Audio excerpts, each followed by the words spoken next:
Boa tarde. Hoje vamos conversar sobre algumas situações e problemas que a pandemia nos trouxe, mas será que realmente foi a pandemia que nos trouxe esses problemas? O quanto a mente influencia nessa situação toda? Seria ela realmente a grande vilã, talvez? Bassani, boa tarde. Boa tarde. Bem, acho que é notório que o que a pandemia está mostrando estava oculto, né? Ela apenas está levantando o véu da psicologia humana coletiva, né? Especialmente na sociedade burguesa atual, que o consumismo é exacerbado, e cortou bem ali onde dói o calo da sociedade, que é o consumir, né? Que é o ter o prazer de gastar, de desfilar nos locais da moda. Então, na verdade, está dolorido para a sociedade. Isso tudo que está aparecendo já existe latente, só que as circunstâncias mostram que é uma situação especial, que provoca o psiquismo coletivo e contagia. Né? Então, muito revelador para nós que estudamos os mistérios se nós pudermos aproveitar, de alta e extrema utilidade. A Liana está aqui conosco hoje também. Bem-vinda, Liana. Obrigada, Léo. Um dos pontos, né, que a gente conversou, trocou ideia, já é sobre o estresse e essa coisa da ansiedade também. E o quanto um está relacionado com o outro, né? Talvez hábitos que as pessoas tinham, coisas que faziam sempre que hoje não podem. Ou podem, não sei. Elas se sentem inibidas, né? E essa inibição, ela é um pouco sensível nas pessoas, né? O que acontece aí é uma ansiedade subjetiva, porque né, o que as pessoas anseiam por ter é o ter, a expressão é ter, né? Infelizmente, a sociedade é desinteligentemente orientada para ter, e não para ser. Se invertesse o processo, seria maravilhoso, né? Voltar para o ser. Não deixar de consumir, é claro, não vive sem comida, sem roupa, sem essas coisas, mas tornou uma coisa exagerada, exacerbada essa coisa. O modismo, por a roupa X, a roupa Y. Também é levantado por outros expertos, não da nossa área, que está havendo uma burrice coletiva, eles não usam essa expressão que estou usando, né? Que as pessoas não sabem nem ler. A geração antiga, embora um pouco mais castrada, mas ela lia, então a leitura dá um pouco de dimensão intelectual para sacar algumas coisinhas. Não pelo intelectualismo, e sim por ampliar o universo da pessoa, nesse sentido. E hoje em dia o universo é limitadíssimo. Tanto é que estão criticando as músicas consumistas, as letras são reduzidas. E, curiosamente, me chamou a atenção agora alguns grandes... Eu não conhecia certos expoentes do rock, do rap, estão morrendo, né? Chamando a atenção alguma coisa, a lei está mexendo com esses caras. Não deixa de observar esse ponto. No nosso caso, é uma situação interessante que a gente tem que observar e não se tragar por isso. E é preciso ter muito atento, porque quando a onda é consumista exagerada, a gente pode entrar nessa, de certa maneira. E quando está ao contrário, entra em depressão também. Nós não somos santos aqui, né?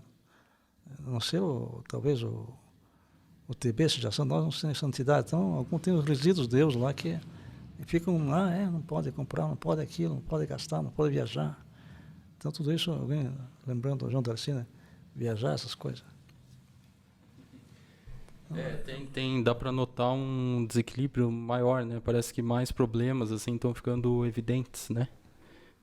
Além do que a gente já vive na era de Aquário, né? Que tudo aparece assim, e várias doenças estão aparecendo, né? Ultimamente, tem pesquisas aí que parece que o problema de vista aumentou devido ao excesso de consumo aí de telas, entre outros problemas, né?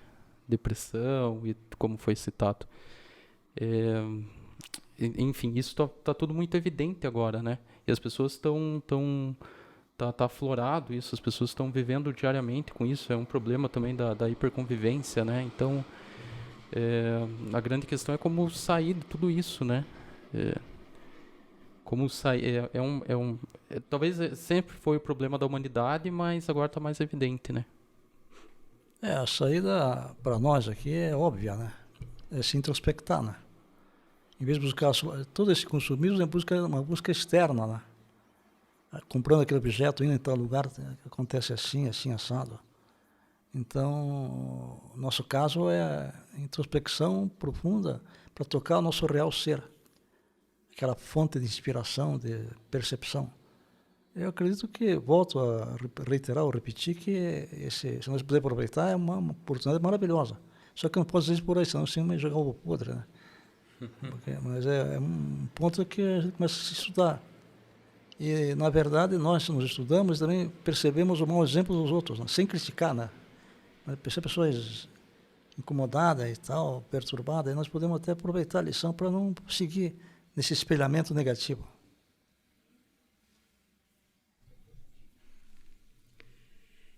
Um outro ponto é a questão dos vícios também, né? Tem toda essa parte da doença e o que elas revelam sobre nós mesmos, mas também o outro lado, né? Do que as doenças psicossomáticas, as doenças que surgem e ainda os vícios, seja em comida, seja drogas lícitas, ilícitas.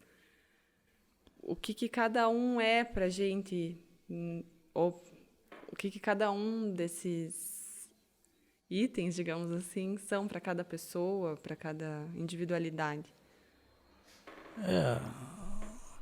É o escapismo que cada um procura, né?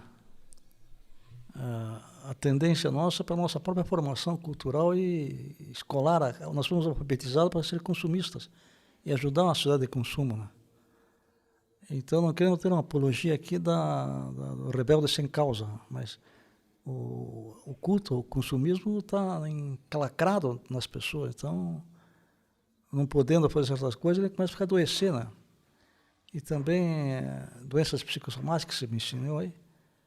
A própria onda da Covid, ela tem psicossomatismo bem interessante, porque qualquer pessoa medianamente informada, inteligente, sabe que se a pessoa estiver deprimida, ela é uma presa fácil de qualquer tipo de doença, de vírus. Então, se ela tendo não deprimida e estando equilibrada, também não pode estar eufórica, sendo hilário, mas um equilíbrio interessa que cria uma certa proteção. Muitas pessoas que estão sendo contaminadas são mais por uma postura de fechar. Nós temos a aura aqui, né? Mas seria um campo magnético nosso que nós permitimos que certas forças negativas possam entrar, ou excesso de otimismo exagerado, desequilíbrio também, ponto de equilíbrio, equilíbrio do ser. Então, a proposta está nesse campo. Não sei se estou me repetindo, mas é por aí, gente. Eu estava olhando ontem mais um número também que mostra um pouco desse reflexo, desse desequilíbrio. O consumo de vinho aumentou em 40% no Brasil. Eu não pesquisei nas outras partes do mundo, mas aumentou. Enfim, é uma coisa para a gente se observar, né? E não para criticar, mas assim, mais um escapismo, será, né? E todos esses vícios aí que foram citados são escapismos, né, no fundo. Eu acho que o vinho pode abranger a bebida alcoólica em geral, né? A nossa postura, todo mundo sabe, nós não somos assim, digamos, radicalmente contra uma bebida alcoólica ocasional, social, nesses limites, né? Mas quando cai no outro extremo, é bem o que está caindo agora. Perto de casa, que é um lugar meio pouco movimentado de pessoas, tem mais uns 3 desses barzinhos, tipo enrustido, que fica aberto de noite, vendendo pela grade bebida. E eu fui no mercadinho perto de casa ontem com a Mônica, e ali vi que virou até uma super adega de bebidas exóticas até. E é um mercadinho simples, bebidas, cachaças nordestinas e mineiras, não sei o quê, bebida, não sei o quê, tudo, aquela propaganda, aquele marketing, acho que eles estão, uns rapazes, eles estão com o sorriso aqui em cima. Alguém leva vantagem, né? Acho que as pessoas não levam vantagem nenhuma. É só desvantagem esse ponto. Porque pode ser um vício que a pessoa já tinha, ou também pode ser uma necessidade de passar anestesiada, né, por tudo isso que está acontecendo, né? Pode ser os 2 pontos, claro. Mas, assim, nós todos temos uma propensão ou não por alcoolismo. Nós dizem que é hereditário, dizem que não é.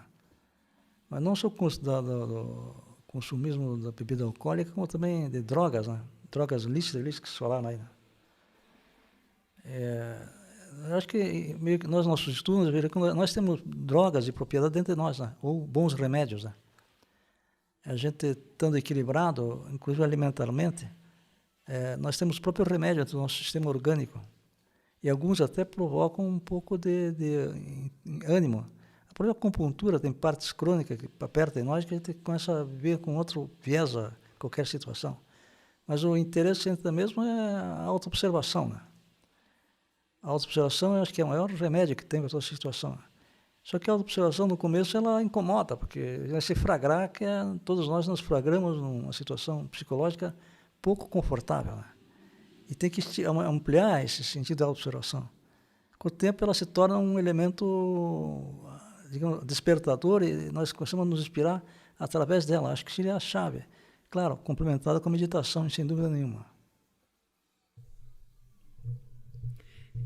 Um outro ponto que eu acho que vale a pena também conversar é sobre a inércia, que a gente acaba se colocando assim por muitos lugares fechados, por alguns hábitos, maus hábitos, né, que a gente tem de não se movimentar.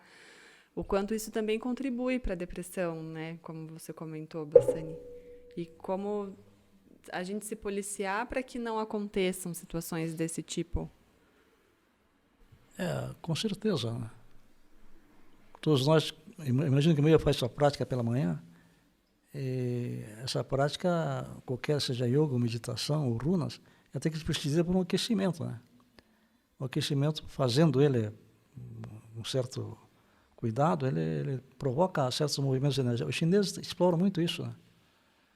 A antiga China, estou falando, não dessa China de agora, do movimento corpóreo, quando a pessoa está meio assim estressada, não, ela usa o corpo. Nós usamos uma tática que chama-se técnica do elefante louco, né? Nas práticas de acalmar as emoções. Então é por aí mais ou menos, não sei se encaminhei a tua resposta assim. Acho que é um pouco da origem do Tai Chi também, do Liang Kong, né? Que a associação também oferece, né? É pena que o nosso titular de Tai Chi está aqui hoje, né? Mas vamos tentar falar alguma coisa a respeito, né? É dito pelos próprios praticantes que foi um taoísta e ortopedista chinês que percebeu essa anomalia de ficar parado, estressa. Então, na China é comum ver senhores chineses se movimentando, andando de costa, rebolando, e ninguém repara, porque na época, então, a personalidade era respeitada, era um patrimônio para a sua família. Então, eles descobriram que as pessoas esclerosavam, não por causa da idade, pela questão mental, e sim pela questão motora. E nós estudamos aqui na associação que o motor também é um cérebro. Então, mexendo com aquilo, tem condições interessantes disso aí. Qualquer um de nós tiver um pouquinho meio borocochô, vamos usar essa expressão, se levantou, movimentou, esticou, dançou, melhor se dançou, alguém simpático movimentou, já sente um fluxo energético ser distribuído. Tem uma coisa da dança azteca aqui, que pode ser mencionada, não é proibida. Eu acho que dá para chamar, né, futuramente também até o Vilmar, né, para participar desse podcast. É um tema interessante. E o que a gente vê facilmente hoje é o caminho contrário, né? Quanto mais na inércia aparece, na frente de uma TV você vai acabar misturando alguns centros, né? Acaba comendo na frente da TV, nesse sentido, assim. É buscar esse outro lado para né, não ir no contraponto, assim, do... Mas não esquecer que é fundamental não ser fanático, né? O equilíbrio é a base angular da coisa. É fácil se radicalizar, né? Ser sedentário ou ser hiperativo, né? Isso é fácil. Então, um hiperativo começa a se movimentar, não para mais. Aí diz, se melhorou, aí vai continuar. O parado também é outro extremo. O meio termo sempre é meio mais complicado, né? Porque você tem que medir, você tem que ter um senso de ponderação, que só a meditação e a autoobservação podem dar um toque nesse ponto, a reflexão auto-meditativa. Bom, e também tem outros esportes ou atividades recomendadas, né? Também como natação ou... né? Não são situações e atividades que a associação oferece, mas assim, já que alguém precisa buscar esse movimento do centro motor, talvez, e né, ter um caminho melhor do que ficar na inércia total ou buscar alguma coisa totalmente desequilibrada, como algum esporte competitivo, etc. Você falou bem, a competitividade é um terrível veneno humano, né? E não só na questão esportiva, como na vida. O cara, a inveja é a mola secreta, né? Então, é competitivo que tem inveja que o fulano está melhor, que o Beltrano está mais jovem, mais velho, mais gordo, mais rico, mais saudável. Então, a pessoa chega lá, ela não tem um impulso interno disso, uma compreensão. Então, deixa eu repetir que eu não entendi bem o que você falou depois. Esportes sugeridos. Sim. Claro, é notório, nós recomendamos natação e nós somos insuspeitos porque não temos piscina aqui, né? A natação talvez é a mais harmônica de todos os exercícios, né? Porque ele mexe com tudo. A pessoa tem que estar concentrada. Aliás, a palavra que é chave também é concentração, né? Acho que a maioria aqui nada, você não nada, tentou nadar alguma vez, tem que se concentrar no movimento, né? É a respiração, eu te recomendo fortemente isso. A natação, talvez andar, caminhar, no meu caso, eu sou caminhante, sou peregrino da rua. Você está me cumprimentando todo mundo, os cachorros me cumprimentam, os velhinhos me cumprimentam, umas figuras estranhas aparecem, eu com a Mônica andando assim. A caminhada, né, é o que nós fazemos também para que está a situação. Mas eu deveria dar uns sinais, não sei por que é. Já está esgotado? Estamos com o tempo já, porque a conversa vai longe, né, nesse tema. Não, está 6 e 7, falta 5. Falta 5. Então aproveitemos os 5 minutos. Temos 5 minutos aí para mais alguma questão pertinente, talvez, dentro do assunto. Tem muita coisa, né, para falar a respeito. Algo da mulher, talvez. Talvez um assunto um pouquinho mais polêmico, assim, é de como lidar com os conflitos com a família ou com os conhecidos das opiniões, né? Questão de opinião. Alguém que, tem que ficar em casa. Não, não tem que ficar em casa. Isso nem existe, ou isso existe. Sobre a doença, sobre o que dizem, sobre as fontes, a própria mídia, que não é confiável, a gente não sabe, né, em que acreditar, se os números são verdadeiros ou não, e como fugir, quando você não quer conversar sobre esse assunto. E, às vezes, está todo mundo falando só sobre isso. Eu ensino uma tática, eu aprendi fora daqui, mas eu acho que eu utilizo isso aqui, né? O mudar de assunto, assim, coisa mais fácil, começa a conversar empolgadamente, você fala, não, mas o fulano tem visto ele? O tio está mais magro, está mais gordo, parece que houve um problema na família dele. Um assunto, quando vê, rapidamente, porque são eles que conversam, né? Então, mudou de assunto, consegue até meio que desviar o foco. E tem que administrar, não tem como ser mentiroso nem participante. É bancar neutro, já me pressionaram a tomar um remédio, aí eu não digo nem que sim, nem que não, fico com aquela cara de pau, né? Não estou vendo uma saída... Mas se puder ser estratégico, é interessante também desconversar ou mudar de assunto, não confrontar, né? Porque diabolicamente eles têm razão na irracionalidade deles, têm uma certa razão até, porque eles estão convencidos daquilo. Então confrontar não é inteligente, é saber lidar com o nosso jogo de cintura inspirado pelo ser e se auto-observando e ver o que aquilo provoca em nós. Eu tentei aplicar isso numa conversa recente e o assunto acabou, assim. Eu mudei de assunto e o assunto acabou. Ninguém sabia falar de outra coisa, parece. E enfim, teve essa situação.